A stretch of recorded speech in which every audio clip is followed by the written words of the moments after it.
This is the second part of the series on traumatic brain injuries. Today we will discuss more in depth about the current therapies for traumatic brain injuries and their limitations. So, to understand traumatic brain injuries, first we must understand the mechanism of the injury. As you can see in the figure, glutamate is normally taken up by astrocytes, converted into glutamine, and then secreted to neurons as an alternative source of energy. However, when damage occurs to the neurons, there is excessive release of glutamate, which is a process known as excitotoxicity. Thus, glutamate binds to neuronal receptors such as NMDA, and this induces the influx of calcium ions and sodium and the efflux of potassium ions. This ion imbalance causes the depolarization of the cell membrane, and this causes mitochondrial dysfunction and less production of ATP, therefore energy failure and eventual cell death. Also, the lack of mitochondrial integrity causes the release of reactive oxygen species and nitric oxide species.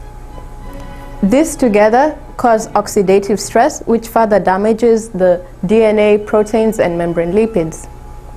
Also, free calcium activates several enzymes such as caspases, which contribute to the DNA fragmentation and apoptosis. So, calcium can also activate other enzymes like calpains, which disrupt the axonal cytoskeletal filaments and impair axonal transportation and function. Hypoxia or ischemia leads to a shift to anaerobic metabolism, which leads to the production of lactate. The lactate then causes the cells to swell, and this results in brain edema. During the injury, glial cells, microglia, and astrocytes are activated. And when they're activated, they undergo many morphological changes.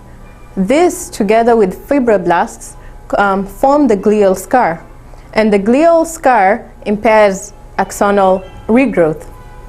Microglia also accumulate, and they phagocytosize the debris that was caused by the cells that are dying. And glial cells also secrete inflammatory cytokines, neutrophins, and chemokines. And this stimulates the infiltration of neutrophils and monocytes to the brain. Thus, the blood-brain barrier integrity is further impaired, leading to increased extracellular fluid, which combined with cell swelling leads to brain edema and the increased intracranial pressure. So, as you can see in this slide, there are classic drugs that have already been tested, such as nootropic drugs that increase cognitive ability, calcium channel antagonists, and vitamins such as magnesium. Drugs that are currently under clinical trials and hold great promise are like erythropoietin, and new experimental procedures are such as laser technology, which is used for cell regeneration, hypothermia, or combinatory therapy. Cerebral aizen is a classic example of a drug that has been used in many neurological diseases. It can easily cross the blood-brain barrier. Additionally, it also behaves like neuron growth factor, offering many advantages to the cell, such as protection against apoptosis and necrosis, and it stimulates axonal and dendritic growth. Other drugs that are currently being used too are musculotropic vasodilators. These aim to increase the blood flow in the brain. Vinpocetin enhances vasodilation and reduces mitochondrial dysfunction. It is currently being used in TBI patients. Also, ginkgo biloba is a plant extract and is a bestseller in many countries and is presumed to have many neurological benefits. Lastly, you can see papaverine, which is a derivative of opium. It is topically applied to blood vessels to improve neurological outcome and reduce vasospasms, especially in patients who have subarachnoid hemorrhages.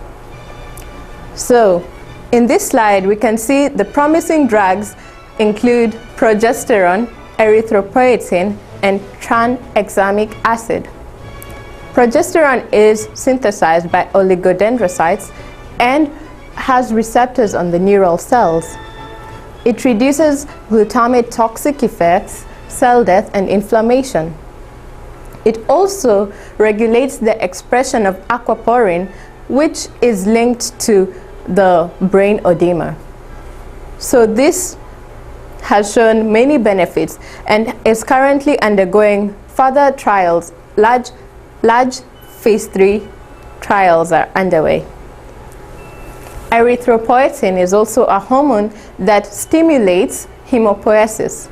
It also reduces apoptosis, inflammation, oxidative stress, and excitotoxic effects. Its receptors are upregulated in the brain after injury, and it also easily crosses the blood-brain barrier. So it was found to decrease lesion volume and brain accumulation of leukocytes while promoting angiogenesis and neurogenesis, thus promoting motor and neurocognitive function. So its half-life is long in the blood, but it also has an increased risk of thrombotic events. However, it's currently undergoing clinical trials in USA and Australia.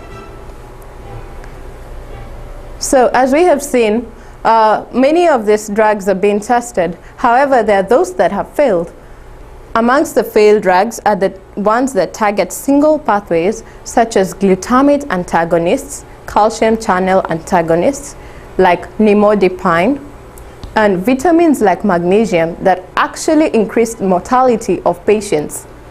Also, there is an example of pegylated superoxide dismutase, which increases the half-life of superoxide dismutase in the blood. So the new procedures are such as local hypothermia, decompressive craniotomy, and transplantation. Briefly speaking, though most of these methods were found to be beneficial in animal models, when they underwent clinical trials, they were found to be controversial. So transplantation was also found to be technically challenging, and only 0.01% of the cells were actually engrafted into the brain. Therefore, in conclusion, we have reviewed the mechanisms of secondary brain injury and current and developing therapies. Unfortunately, most drugs have failed, and this is partly due to their focus on single pathophysiology. Still, erythropoietin, progesterone, and tranexamic acid hold great promise. New therapies also involve the use of combination therapy and comparative effectiveness, whereby differences in processes and patients can be related to their outcome.